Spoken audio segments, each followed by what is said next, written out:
Con su venia, presidente. Ciudadano secretario de Hacienda y Crédito Público. No podemos estar de acuerdo en la estrategia que propone el programa de la Secretaría de Hacienda para democratizar la productividad en las micro, pequeñas y medianas empresas, en los sectores, en las regiones, ni tampoco para que efectivamente la innovación se realice en la planta productiva y por lo tanto tengamos una economía competitiva. En términos estadísticos, a nivel mundial, ni el 1% de las micro, pequeñas y medianas empresas se ha podido transformar en empresas grandes y por lo tanto competitivas. El dedicar los programas actuales a las MIPYMES exclusivamente a desarrollar su tecnología no las va a hacer competitivas. Los gobiernos de Alemania, Japón, Corea, Taiwán, China y China hicieron competitivas a sus MIPYMES porque primero no solamente se les capacitó tecnológicamente, sino que se articuló el sistema educativo y de investigación con la planta productiva, algo que no se está planteando en el gobierno federal. Segundo, se les incentivó a agruparse en clústeres y sobre todo porque se les impulsó a formar cadenas de valor con grandes empresas competitivas. Lo mismo diríamos efectivamente de Pemex.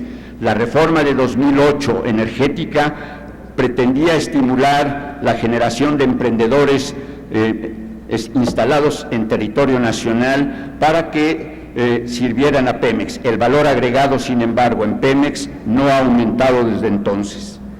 La iniciativa de ley de competitividad elaborada aquí en la Cámara de Diputados plantea transformar además a las 6,257 maquiladoras de ser simples exportadoras de importaciones, y déjeme decirle por qué digo que son exportadoras de importaciones.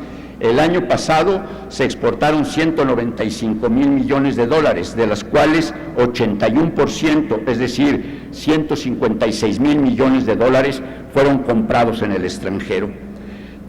Pretendemos con la ley de competitividad que efectivamente se trasladen esas cadenas de valor o se creen las cadenas de valor correspondientes para esas 6,257 empresas maquiladoras, de tal suerte que efectivamente las propias empresas maquiladoras ayuden al Estado a garantizar el desarrollo tecnológico y emprendedor de las MIPYMES mexicanas que sean sus proveedores. Además, sucedería algo, secretario, se multiplicaría por 8 la inversión extranjera media directa, que es de 20,000 millones, porque si efectivamente los 156,000 millones de dólares que se van anualmente a comprar los insumos para las maquiladoras podrían invertirse en México si efectivamente pudiéramos sustituir las cadenas de valor. El modelo que obra en el programa de la Secretaría de Hacienda no considera además que en las últimas 3 décadas la elasticidad de ingreso de la demanda de las importaciones se ha elevado más que la elasticidad de ingreso de la demanda de las exportaciones y por ende el déficit comercial tenderá a aumentar. La sustitución de las cadenas de valor de las maquiladoras situadas en el extranjero por cadenas de valor situadas en territorio nacional implicaría uno de los cambios de la estructura productiva que plantea la iniciativa de ley elaborada por la Comisión de Competitividad aquí en la Cámara de Diputados. Además, las centenas de miles de MIPYMES integradas en cadenas de valor a las grandes empresas exportadoras resolverían la polarización de la productividad que hoy se padece, construyendo una especie de clase media de productividades emprendedoras. Le hacemos a usted las siguientes preguntas. ¿Cómo piensa usted que las micro, pequeñas y medianas empresas puedan ser competitivas por sí solas en mercados globales oligopólicos, sabiendo que además los grandes mercados en territorio nacional también son oligopólicos y por lo tanto acabarían las MIPYMES siendo solamente proveedoras de bienes y servicios para mercados locales o nichos de mercado muy especializados? Segunda pregunta. ¿Cómo piensa transformar la economía si su horizonte se reduce a los 6 años de una administración pública cuando hasta las grandes empresas hacen planes a varias décadas plazo? ¿Por qué no han pensado ustedes en cambiar, en transformar la ley de planeación que es reglamentaria del artículo 26 constitucional? Es cuanto, presidente. Muchas gracias, señor diputado Adolfo Oribe Bellinger. Tiene el uso de la palabra hasta por 5 minutos para dar respuesta el señor secretario de Hacienda y Crédito Público, Luis Videgaray Caso.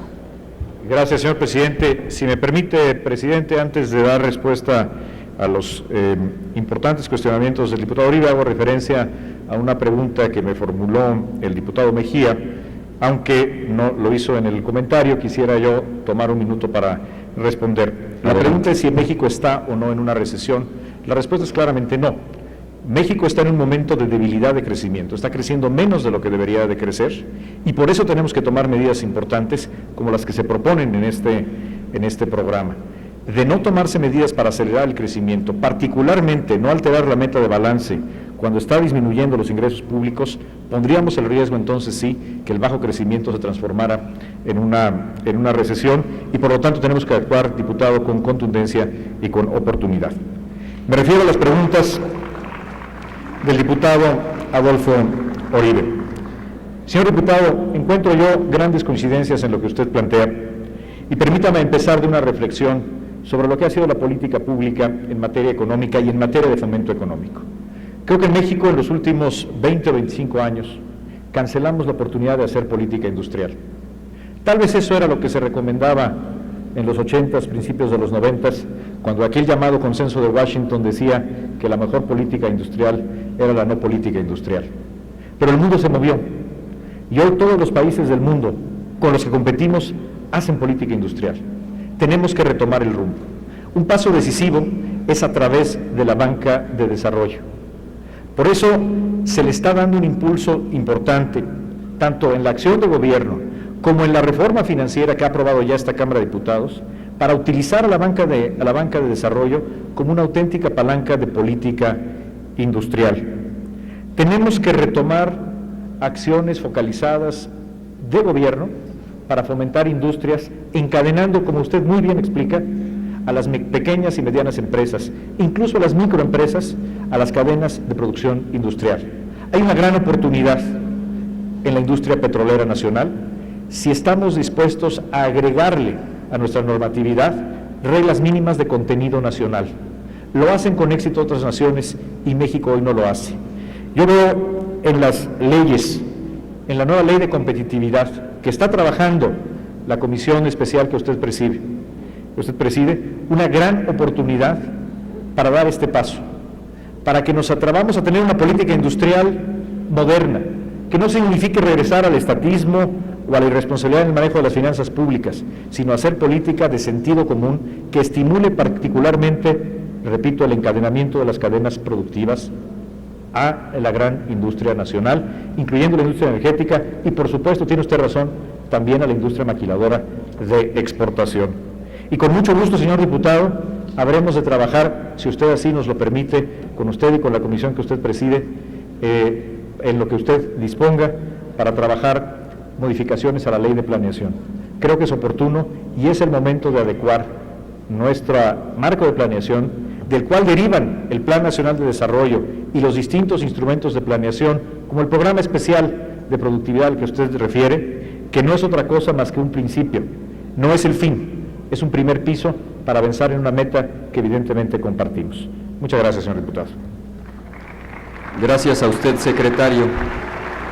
Para hacer comentarios a la respuesta del secretario tiene el uso de la palabra el diputado Adolfo Oribe Bellinger, del Grupo Parlamentario del Partido del Trabajo, hasta por 3 minutos.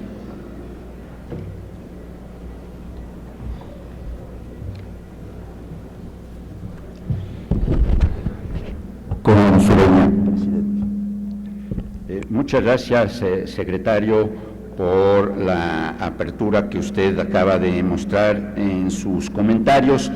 Yo simplemente le diría que a los 26 diputados de 5 partidos que integramos la Comisión de Competitividad, nos ha sido muy penoso el que la iniciativa que ya fue turnada a nuestra comisión haya sido congelada durante 2 meses, porque efectivamente no habíamos tenido oportunidad de tener una mesa de trabajo conjunta con el Poder Ejecutivo.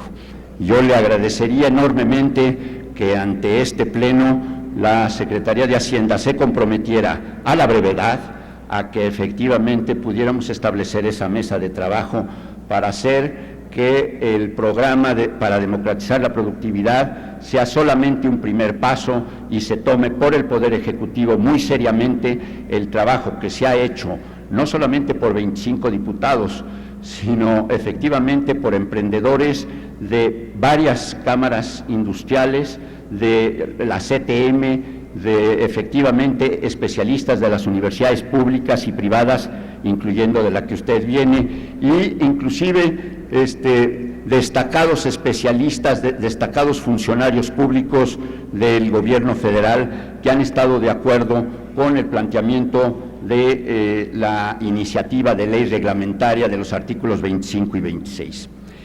Y en ese sentido, yo quisiera nada más hacer el siguiente comentario. Estoy de acuerdo y la verdad es que me congratulo porque efectivamente estemos hablando ya de déficit fiscal. Keynes hace 80 años lo planteó y resolvió los problemas de la crisis del 29-33. Pero mi pregunta es la siguiente: el déficit público estimula la demanda agregada, pero ¿en qué medida emprende la transformación de la estructura productiva en incrementar la productividad de las MIPYMES? Yo no he visto hasta el momento que efectivamente haya programas que permitan llegarle a la planta productiva. Las 100 líneas de acción del programa para democratizar la productividad solamente tienen que ver con la administración pública. Y desgraciadamente en la administración pública tenemos el ejemplo del programa especial concurrente para el desarrollo rural sustentable, que ni siquiera ha podido coordinar las actividades de los diferentes organismos del gobierno federal. Ahora nos preguntamos cómo el programa para democratizar la productividad, que solamente plantea 100 acciones para las diferentes instituciones del gobierno federal, puedan efectivamente transformar a la economía actual, si efectivamente son los emprendedores los que tienen que ver con las decisiones de inversión y los trabajadores, junto con los emprendedores, como lo establece el artículo 153 de la Ley Federal del Trabajo, los que tienen que participar conjuntamente para elevar la productividad de sus respectivas empresas. Muchas gracias por su atención. Gracias, señor diputado. Ya no tendré oportunidad de contestar. Gracias a usted, señor diputado.